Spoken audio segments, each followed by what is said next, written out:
안녕하세요. 저는 편의점업계 재직 중인 편선생이라고 합니다. 편의점 창업을 희망하시는 예비 점주님들과 기존 점주님들께 도움이 되고자 영상을 만들어 보았습니다.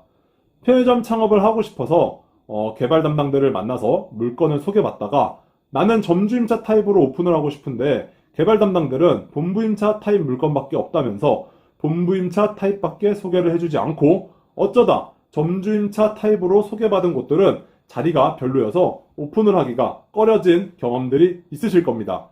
편의점 본부임차 타입 시리즈 영상을 계속해서 봐왔던 구독자님들이시라면 본부임차 타입 점포를 회사에서 왜 적극적으로 밀고 있는지 요즘 들어서 많이 생겨나는 이유에 대해 알고 계실 거라 믿습니다.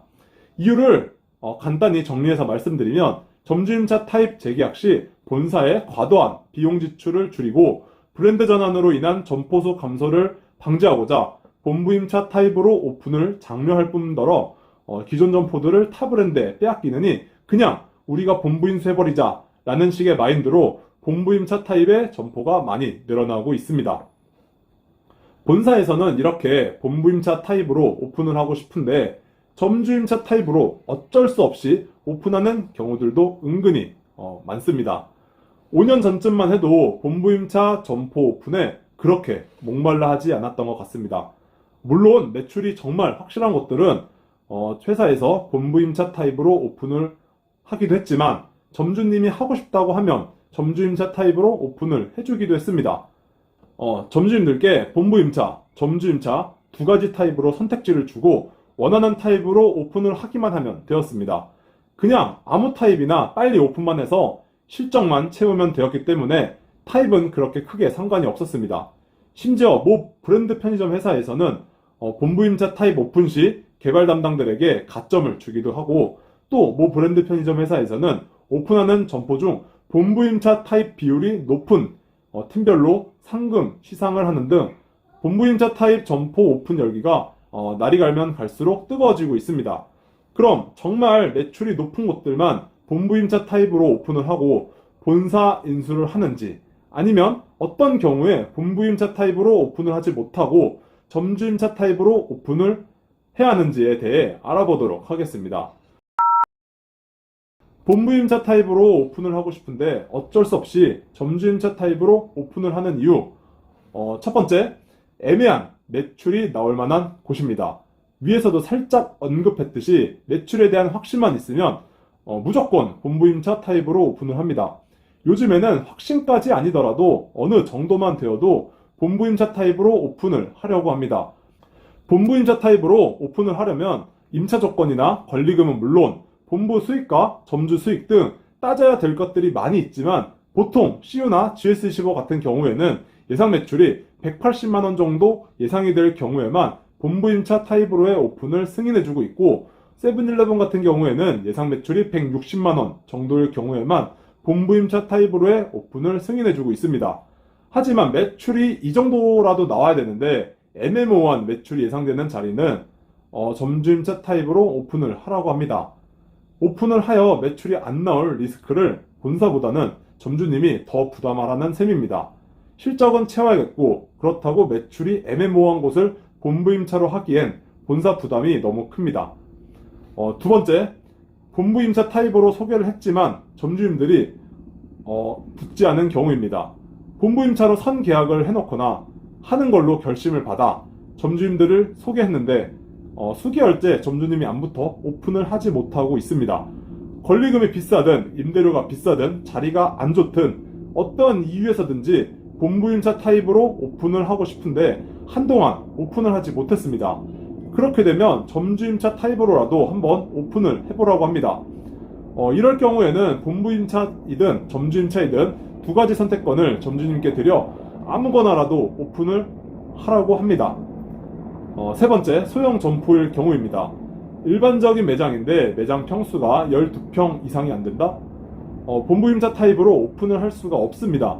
대규모 오피스텔, 대규모 아파트 단지 상권, 즉 오피스텔 400세대 이상이거나 아파트 700세대 이상인 입지들은 10평 정도만 되어도 본부임차 타입으로 오픈이 가능합니다. 정말 자리가 엄청나게 좋은 입지 또는 지하철 매장 같은 특수 매장처럼 특별한 사유가 있지 않고서야 본부임차 타입으로 거의 오픈이 불가능합니다. 점포가 작으면 상품 구색도 많이 갖출 수 없고 매출 상승에 한계가 있고 인근에 조금만 큰 매장이 경쟁점으로 들어오게 되면 매출에 심각한 타격을 입기 때문에 본사에서도 작은 평수는 선호하지 않습니다. 네 번째, 임대인이나 세입자의 문제입니다. 본부임차 타입으로 오픈하는 경우에는 임대 보증금에 대한 전세권 설정과 권리금에 대해 세금 신고가 들어갑니다. 건물주가 보증금에 대한 담보 제공을 거부하거나 계약서에 인감도장 날인을 거부하는 경우가 간혹가다 있는데 이럴 경우에는 본부임차 타입으로 오픈을 할 수가 없습니다. 또한 세입자가 권리금에 대한 세금 신고를 거부하는 경우도 있는데 이러한 사유들에 의해 본부임차 타입을 하고 싶어도 할 수가 없는 경우가 있습니다. 자리가 아무리 좋아도 임대인이나 세입자가 본사에서 원하는 것들을 거부를 하면 방법이 없습니다. 다섯 번째, 오픈 실적에 따라 점주임차 타입으로 바뀌는 경우가 있습니다. 좀 특이한 케이스인데 본사에서는 본부임차 타입으로 오픈을 하라고 하지만 점주인들께서는 점주임차 타입을 원하시는 분들의 비율이 더 많습니다. 그래서 본부임차 타입 물건밖에 없으면 아예 보지도 않으려고 하시는 분들도 계십니다. 개발 담당들은 최소 2달에 1개 정도는 오픈을 합니다. 경기도 외곽이나 지방 쪽은 한 달에 1개는 오픈을 해야 욕 안 먹을 정도가 됩니다. 반면에 일이 잘 풀리지 않아서 오픈을 3개월에서 4개월 이상 못하는 개발 담당들도 있습니다. 본부임차 타입으로 오픈하기가 담당들이 일도 많은 건 둘째치고 점주님들의 수익이 안 되니 점주님들의 수요가 적습니다. 그런데 개발 담당 입장에서는 오픈이 없어 실적이 장기간 없으니 가지고 있는 물건들을 이제까지 본부임차 타입으로 소개를 했다면 점주임차 타입으로라도 소개하여 오픈 1개가 중요한 상황까지 오게 됩니다. 팀장님도 팀원의 이런 상황을 알고는 어느 정도 승인을 해주십니다. 이럴 경우 또는 팀 실적이 1개가 딱 모자란데 해당 자리를 본부임차 타입이 아닌 점주임차 타입으로만 하겠다는 점주님이 계시는 경우 꼭 본부임차 타입으로 해야 되는 자리인데 갑자기 점주임차 타입으로 바뀌는 마법이 일어납니다. 이런 말들이 있습니다. 본부임차 타입의 점포는 회사 점포이기 때문에 매출이 높을 것이다. 고매출이 예상되는 곳들은 본부임차 타입으로 오픈을 하고 매출이 불확실할 것 같은 곳들은 점주임차 타입으로 오픈을 한다. 결론부터 말씀드리면 과거에는 이 말이 맞았을 수도 있는데 요즘에는 반은 맞고 반은 틀립니다. 오픈이 자유로웠던 과거와는 달리 요즘에는 편의점 자율규약과 담배거리 100m 변경으로 인해 오픈이 제한이 되어 점포수 경쟁이 치열해지고 있습니다. 점주임차 타입으로 소개를 하는 곳들은 물론 자리가 안 좋은 곳들도 있겠지만 위에서 언급한 이유들 때문에 좋은 자리임에도 불구하고 점주임차 타입으로 오픈을 하는 경우도 있습니다. 오늘은 본사에서는 본부임차 타입으로 오픈을 하라고 하는데 어쩔 수 없이 점주임차 타입으로 오픈을 해야 되는 이유 5가지에 대해 알아보았습니다. 점주임차 타입을 원하시는 분들은 힘드시겠지만 직접 발품을 팔아서 좋은 자리를 구하시거나 위 이유들로 인해 점주임차 타입으로 할 수밖에 없는 물건들 중 좋은 매장을 잘 선별해낼 수 있는 능력을 기르셨으면 좋을 것 같습니다. 지금까지 편선생이었습니다. 시청해주셔서 감사드립니다. 좋은 주말 보내세요.